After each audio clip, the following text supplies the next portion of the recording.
In this video we want to talk about accounting. More particularly we want to talk about the very rudiments of accounting.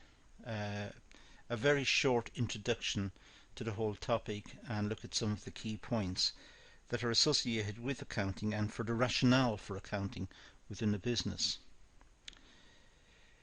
Clearly, a good accounting function is essential in the management of any business.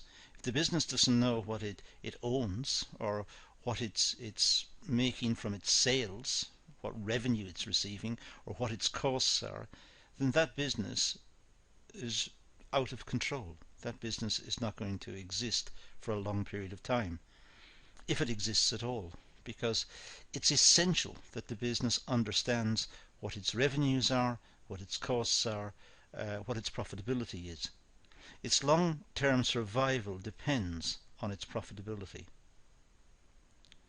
The purpose of accounting is to allow businesses to keep track of their resources, not just their money, I suppose wider, keep track of their resources, keep track of their equipment, their work in progress, their raw materials, as well as their financial resources.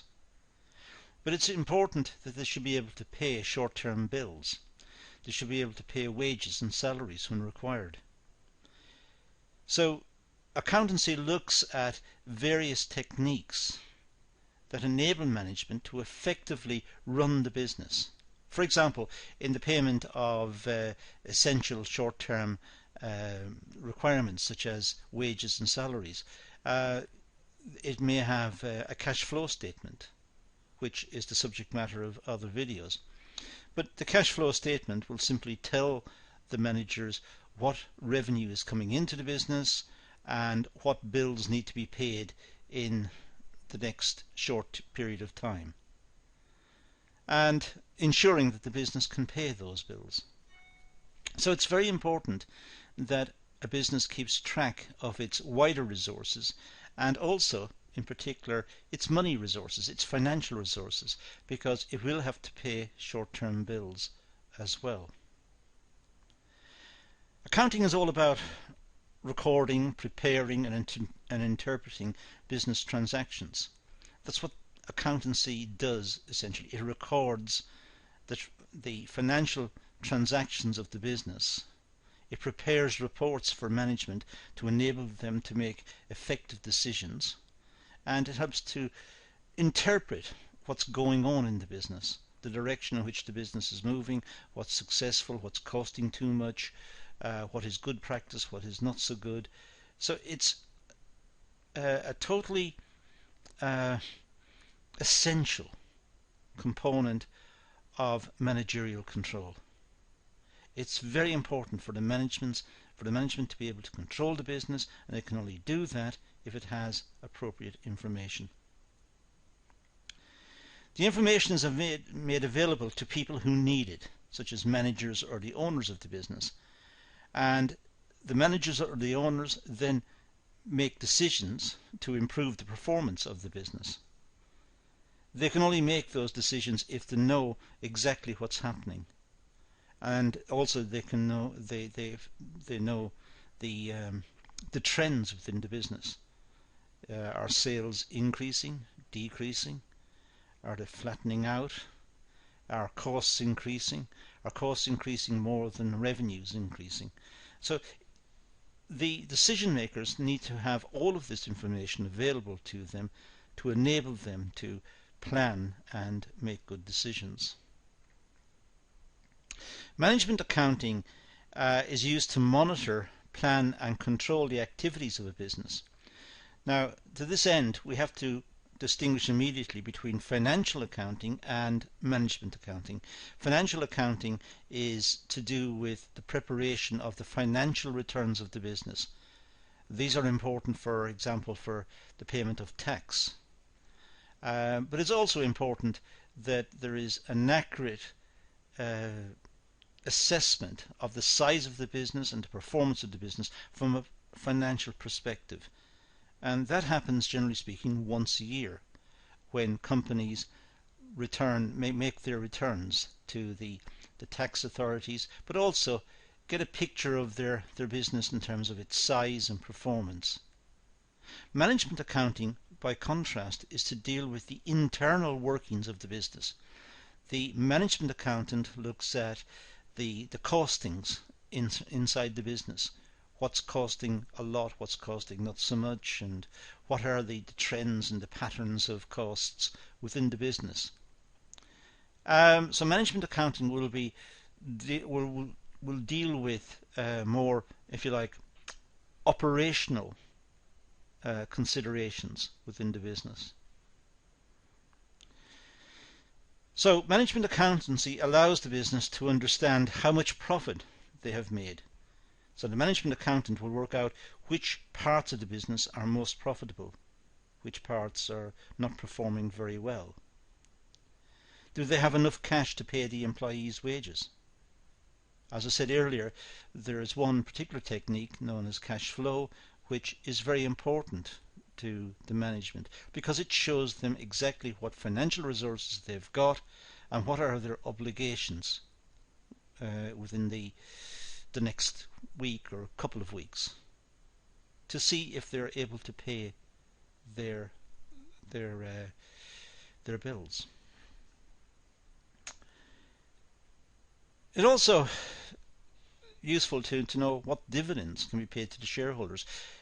Sometimes when we deal with issues such as accountancy and business in general, we tend to forget that the businesses are owned by people, and it's important that the people who own the businesses get a return on their investment. If they don't, then they will not want to be involved with the business and they won't make investments in business. In fact, if the shareholders were completely ignored, then the business would cease to exist, because the owners would no longer be involved in the business. They would become alienated from the business, and if the business then wished to raise additional funds, perhaps for an investment project in the future, the shareholders would not be there to finance that. So it's important that the shareholders get a dividend, and the dividends must be in line with the risk and the uncertainty that the shareholders have taken on board when they set up the business. It must also have some reference to the returns that are available in the wider economy. For example, what are the returns on investments put into the banks or into government bonds? Because if the shareholders can get more from those returns, then they may wish to get out of the business, to take their cash out if possible and reinvest it elsewhere. So it's important that the shareholders are paid sufficient to keep them engaged. It's also, of course, important that the business generates sufficient funds for expansion. Businesses tend to operate in very dynamic markets where customer requirements are ever changing, and there is increasing pressure of competition from abroad because of globalization. So businesses must constantly look to renew themselves and also to expand, perhaps expand certain areas of production and perhaps cut back on others and invest in new equipment. So it's important to generate sufficient funds to be able to finance that. So if we look at accountancy as one activity, then we can start to split it up into what it does in practice. So for example, we would see financial accountancy coming away from this broad heading, just say accounting. Financial accounting would come away from that, and this would look at areas like cash flow statements, like I mentioned earlier, but it'll also look at the balance sheet and the profit and loss account and look at income statements. It's important that the company report accurately on their performance and report profits honestly and openly, so that the tax authorities of the country may levy appropriate taxes. It's also important, of course, that the business is properly valued so that the shareholders know how the business is doing. So financial accounting is very important. It deals with the financial status of the business. So it looks at the financial performance of a business and targeted at external users. For example, shareholders, lenders, suppliers, customers, and the government. So it's looking at the external users of this information. Now, management accountancy, by contrast, as I said earlier, will look at cost information. What parts of the business is costing more than others, and is that a justified expenditure, or could it be reduced in some way? So they're looking critically at costs. They're also helping management to make decisions, where to expand the business, where to contract, how to reorganize the business. They're looking at the much more internal runnings of the business. So management accounting looks inwards. If you like, financial accounting is looking outwards. So management accounting, it's intended for internal use of a business in order to make the right decisions. So management accounting is it's a management aid to decision making. Now, management accounting, well, cost accounting. Cost accounting includes costing as a basis for pricing and stock valuation, planning, control and performance in terms of future costs and how to monitor them using budgeting and standard costing methods. So cost accounting is looking critically at stock holdings. Is there a way of reducing the burden of stock holding? Because investments in raw materials and semi-finished goods is really dead investment. It's not doing anything for the business until it's brought back into production and completed and sold. But before it's sold, it's just lying idle. It's an investment in a sense that's not doing anything. So it's important that the cost accountant look at this and work out the costs involved in not just stock holding but all parts of the business. There may be machines standing idle or that are not being used optimally. Decision making includes short-term decision making, for example, looking at break-even and contribution analysis. In other words, looking at how much the product is being sold for and what proportion of the revenue generated can go to pay the overheads of the business, as well as pay the costs of production. But also looking at long-term decisions, looking at strategic management and capital budgeting and long-term finance, because the business must plan ahead. As I said earlier, the chances are the business will be operating in a dynamic environment, one which is changing because of customer expectations and preferences and increased competition. So the business must plan ahead. And again, it can only do this if it knows it's got the financial resources to play with, to use under those circumstances. Cost is the amount of resources, usually measured in monetary terms, sacrificed to achieve a particular objective. This overlaps with what economists talk about in terms of opportunity cost.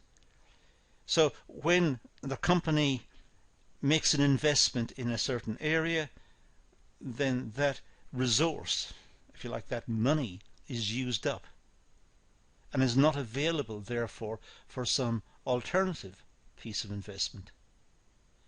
So the management must always look at what they're giving up.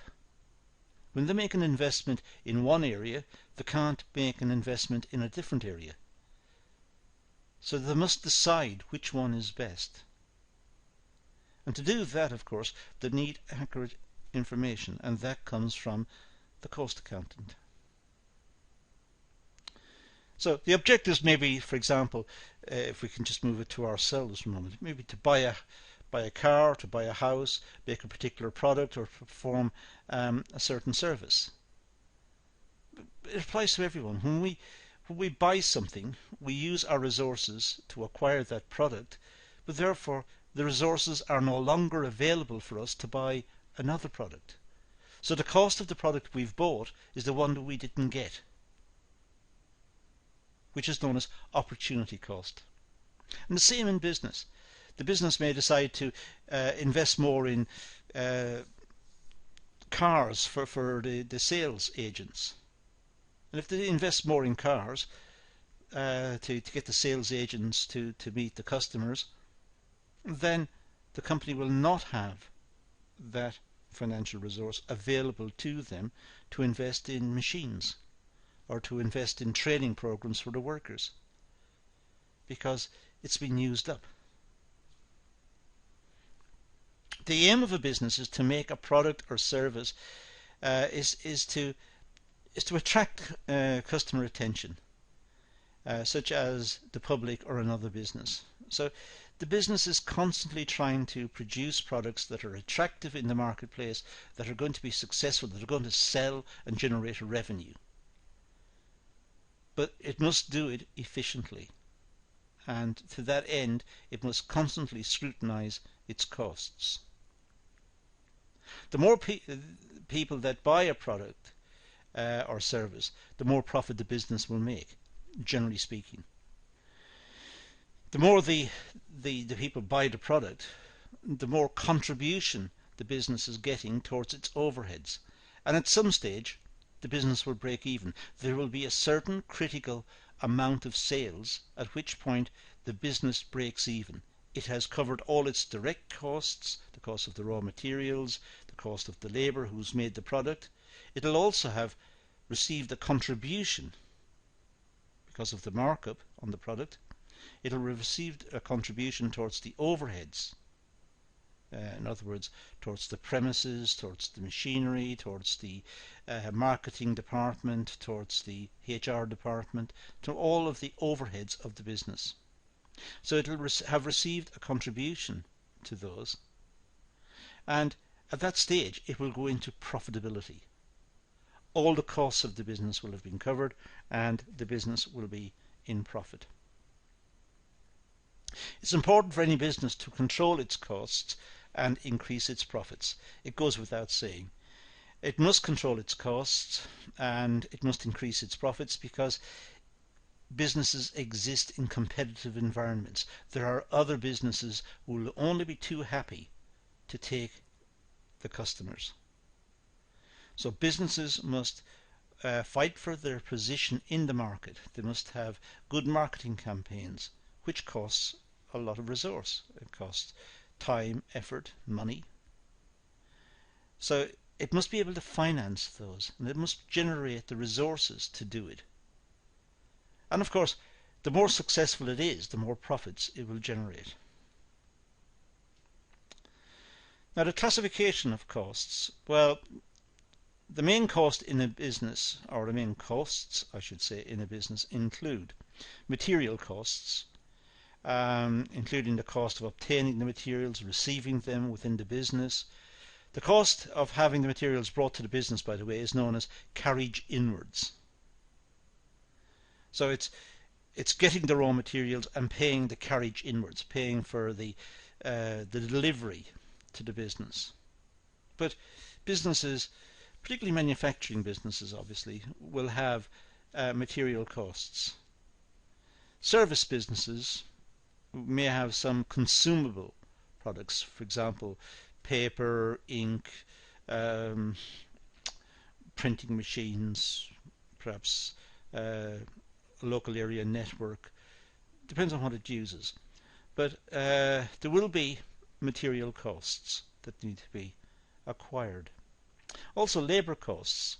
These are the costs incurred in the form of wages and salaries. And there are also related employment costs. For example, companies have to ensure health and safety, and there may be pension and holiday entitlements, paternity pay, and there are various other payments that businesses must factor in terms of its labour costs, but it must be prepared to pay those. And expense costs and overheads. These are external costs such as rents, business rates, electricity, gas, postage, telephones, and similar items. And these will have to be met as well. They're a cost, and the business must pay those, otherwise it won't run effectively. So we could classify costs under various headings, and here we've just got 3 headings.